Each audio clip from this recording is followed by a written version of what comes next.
Good morning. Thank you for being here on a Saturday morning on the day 3 of the conference. I'm really happy that you've made it here to listen to me talk about Mega Drive and this stuff. Thank you.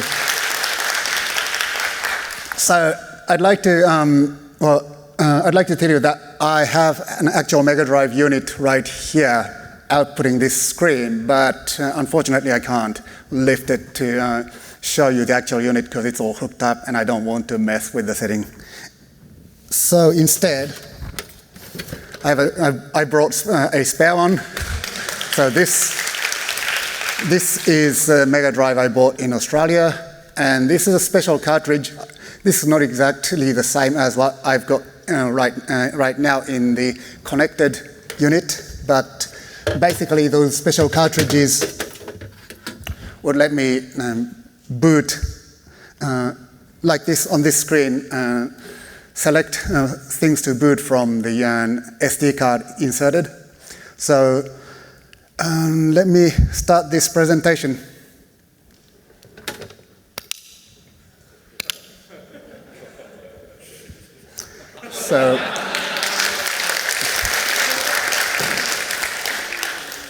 So this might look familiar to you, but these are just starting screens of my presentation. And here, this is a presentation application I wrote, and I've named it Mega Present. The graphics is not exactly great, but this is not the limitation of Mega Drive. It's simply the limitation of my artistic abilities. And so, first of all, I'd like to tell you the table of contents of this presentation. I'll tell you a little bit about myself and about Mega Drive, and then about mruby and mruby/C, and why mruby on Mega Drive. And also, there's something called SGDK I'd like to tell you about. And I'll tell you a little bit more about Mega Drive, then show you some example code, and hopefully I'll be able to show you a demo game. So let's go. And okay, so this is me. I'm Yuji Yokoo, and I'm a programmer in Adelaide, Australia, and I'm into video gaming. A couple of years ago, I presented on Takeout Edition about Dreamcast and mruby, and this time I'm back with Mega Drive and mruby. So this is a pixel art version of myself.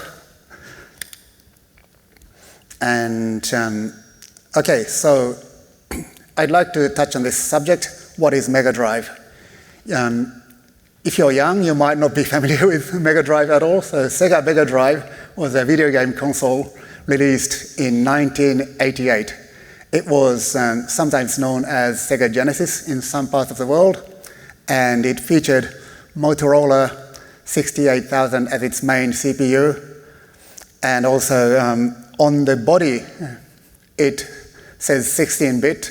Well, exactly how many bit computer architecture is arguable, but it was widely known as a 16-bit console. And it was very popular back in its day. Over 30 million units were sold worldwide, and it was very popular, especially outside Japan. And also, you might be familiar with mruby. After all, this is RubyKaigi, and there were some talks on mruby on previous days, but I'd like to just quickly touch on that topic. It's another implementation of Ruby, so there's cruby, that's probably the most popular one, and there are other ones like JRuby, Truffle Ruby, and mruby is another one. But it's intended for the embedded environments, and it integrates with C out of the box really well.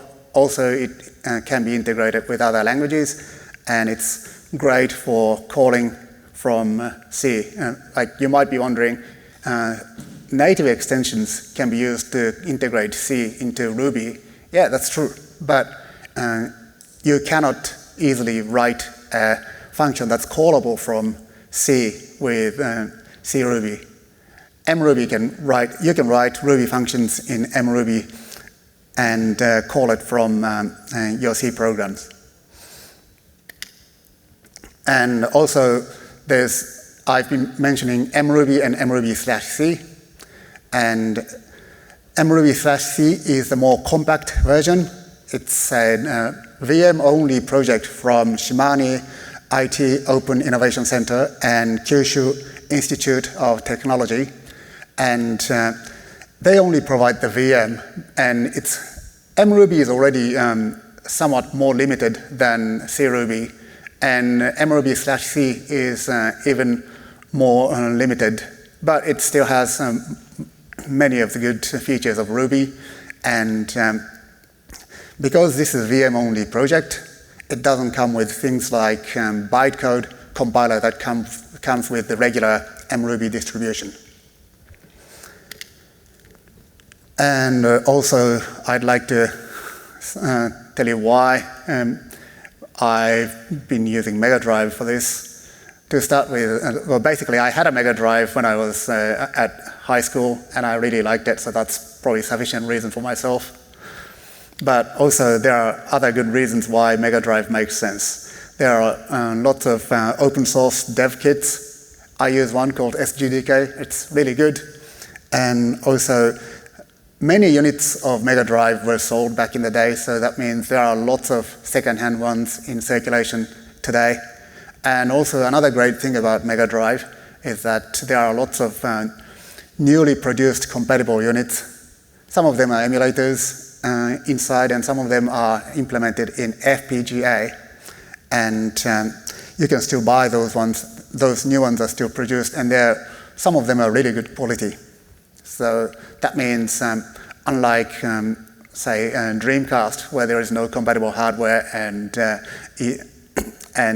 the world is slowly running out of those, with Mega Drive, even though they're not real Mega Drives, you can get hardware units to run your Mega Drive software, and they're still produced.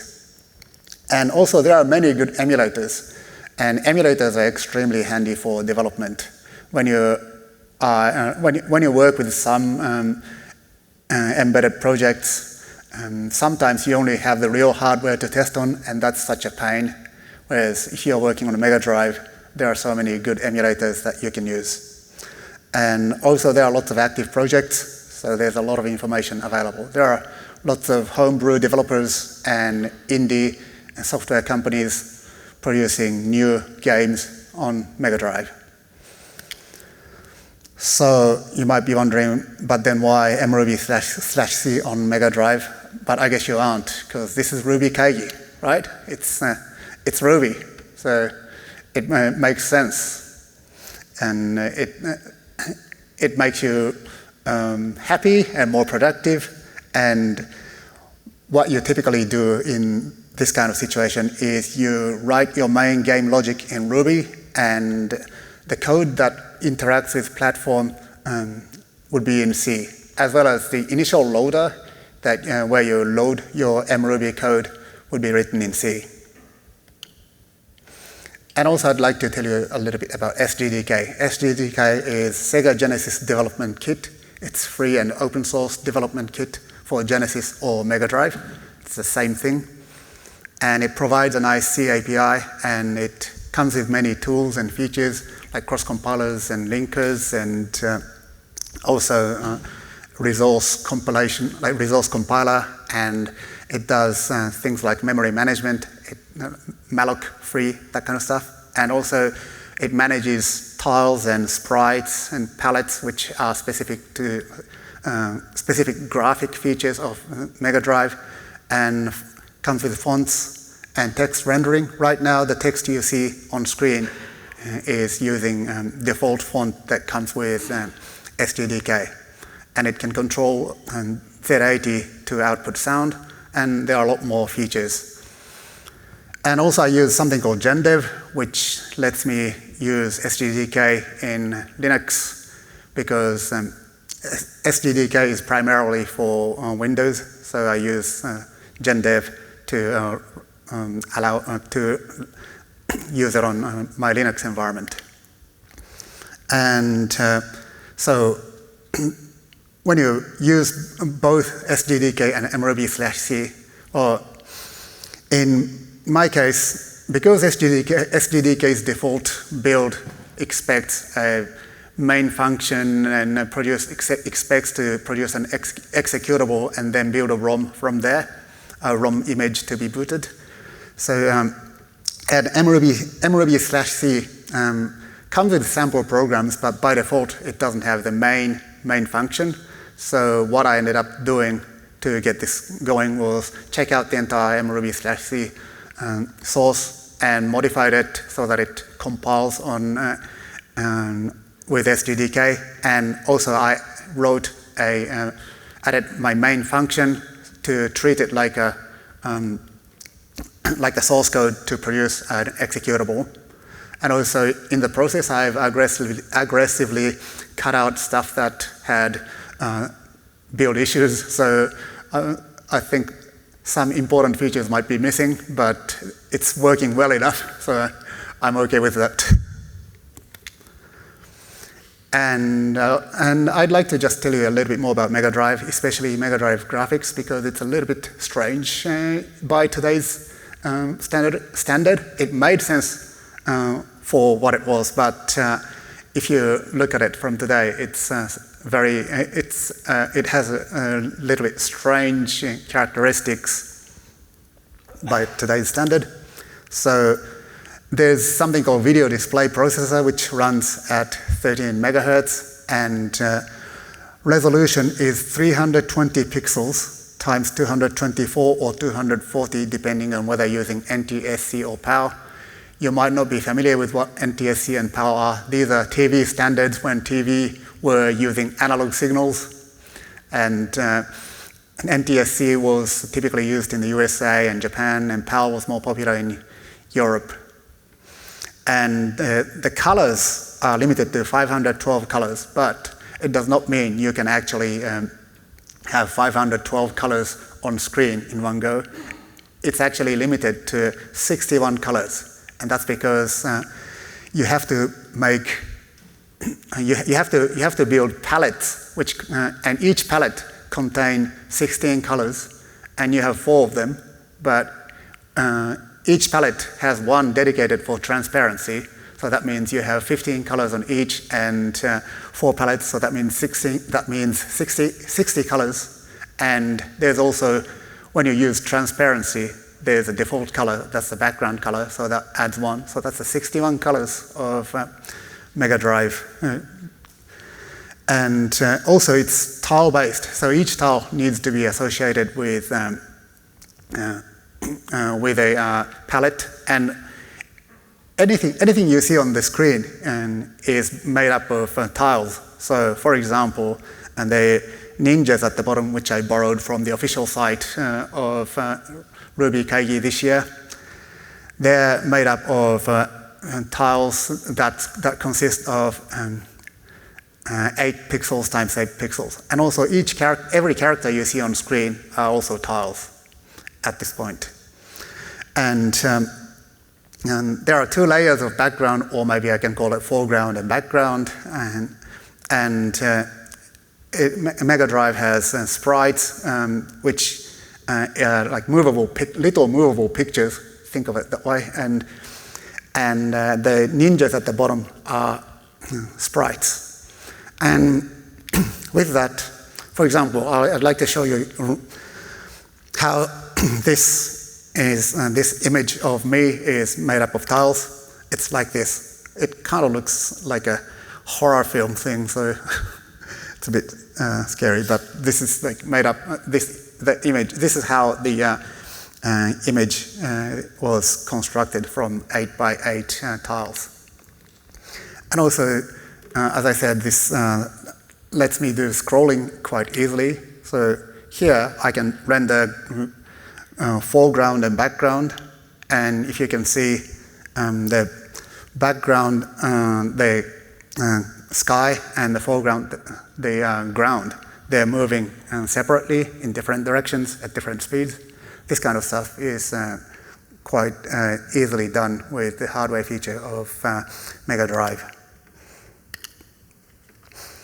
And because Mega Drive is such a challenging, well, such a small environment, and I faced a lot of challenges, and well, there were so many of them, but namely, memory limitation is quite tough, especially when you're trying to use languages like Ruby. There's 64 kilobytes, so it's not megabytes, it's kilobytes, 64 kilobytes of RAM. And when you don't think about memory usage and use Ruby, often things like string manipulation does a lot of makes a lot of temporary copies of your string, and that often leads to transient memory shortage.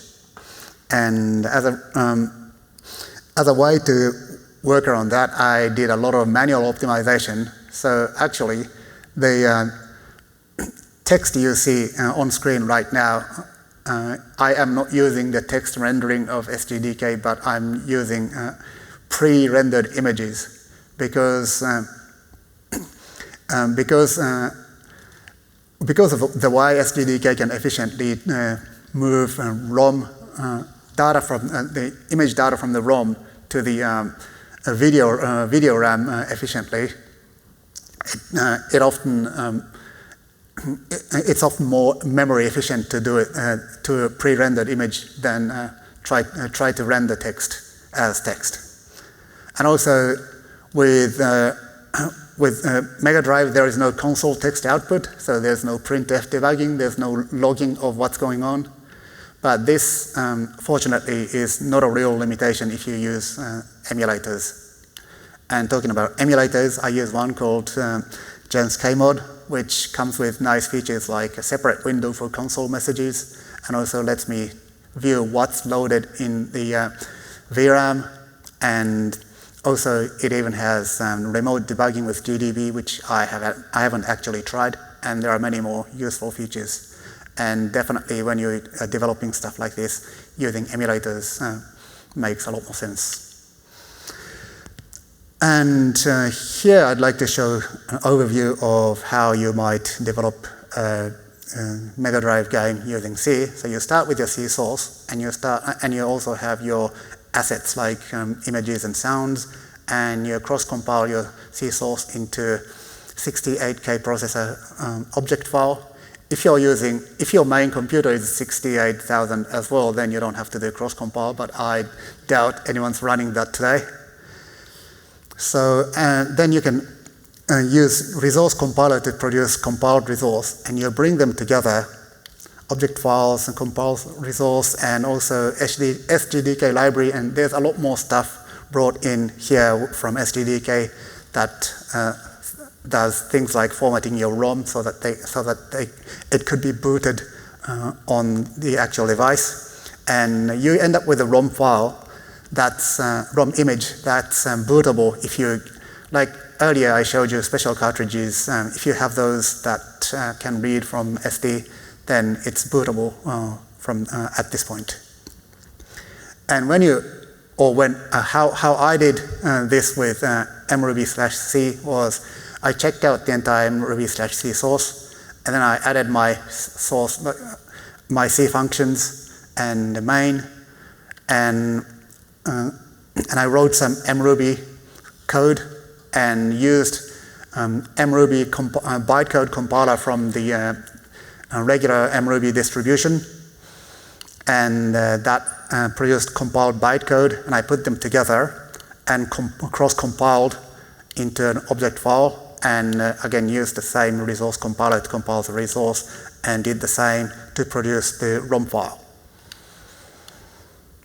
And talking about resource compiler, with SGDK you can declare resource files, and it automatically converts it in a usable format for you. For example, here this third line in this on the screen shows you how to declare RubyKaigi.png as an image resource called RK, and then if you include resource.h, which is produced in resource compilation, then you can call it, you can refer to it as RK from your C code. And this VDP draw image EX is a function, SGDK function that renders image on screen. You don't have to read any of this, but that's how resource can be used. And here, this is a declaration of a function called cDrawImage, which takes mruby specific arguments. One's the VM, the other one's the list of arguments. And if you declare functions like this and use a platform function like at the bottom here, then you can do this in C. Here, this is a declaration of a class called Mega MRBC, which you can refer to from your Ruby code. And the second half of this screen is showing how you attach the cDrawImage function from the previous screen to that class. And from your Ruby code, you can simply do this, and you get an image like this. And here's another example, which I'm just going to pretty much skip over. This is another thing. It's essentially doing the same thing. It makes a function cklog, which calls the platform logging, which works on the emulator and doesn't do much on the real hardware. But that could, and here again, it's attached to a Ruby class, and it could be called from your Ruby file.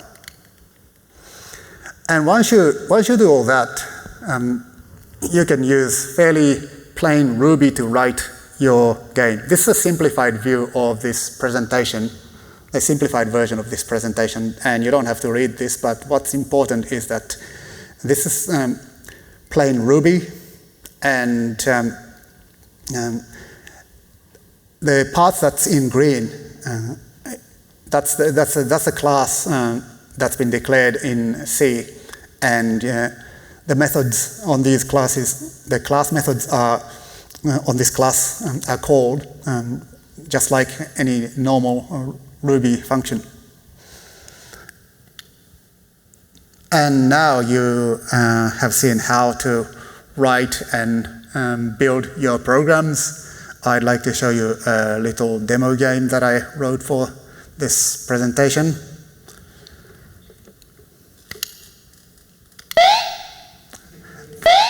This doesn't do anything useful besides just lets me jump over obstacles, but and there's no score or anything, but this kind of stuff could be easily written with mruby/C on Mega Drive. And if you notice that this is using sprites for the ninja and the spikes, and the background is the sky and the foreground is the ground, but they're moving at different speeds. Sky is moving slowly, the ground is moving a little bit faster, and the spikes are moving faster than them. So that's my little demo game, and there are a few things I am intending to do with this project. To start with, it's actually not that stable. I've seen it do strange things like showing strange, like unexpected behavior, and that's mostly coming from memory limitation. And I'd like to do something so that it does not just display random behavior, but maybe handle memory shortage more gracefully. And also, I'm pretty sure I introduced some bugs into mruby/C while I was modifying it. And also, because of the way I did this, it's my source and mruby/C source are really just tangled up in the mess of spaghetti, and the code quality is, moderately speaking, terrible. So I'd like to improve on that. And also, I did a lot of manual optimization of pre-rendering the image and manually modifying them. So I'd like to somehow automate that if I can. Then that would be so much easier. This presentation would be so much easier to use. And here are a couple of URLs for actually the demo game above is the one I'm about to show you, not the one I've just showed you. And this presentation is the bottom URL. And I'd like to thank people who made awesome software which allowed me to work on this project before I get into this demo game. So now this is the end of this presentation. So I'd like to show you, reboot this and show you another demo game that I wrote for Mega Drive.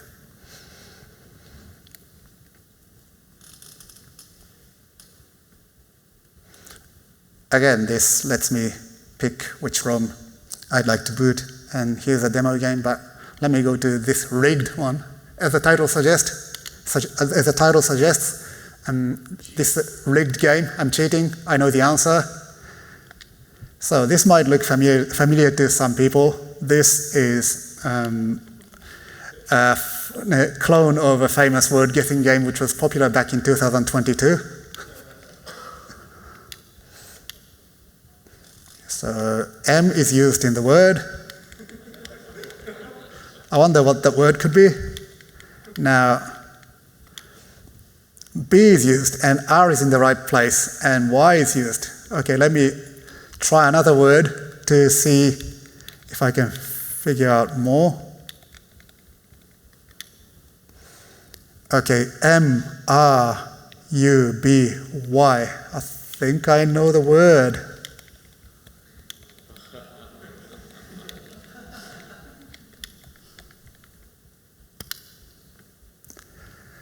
All right, thank you very much.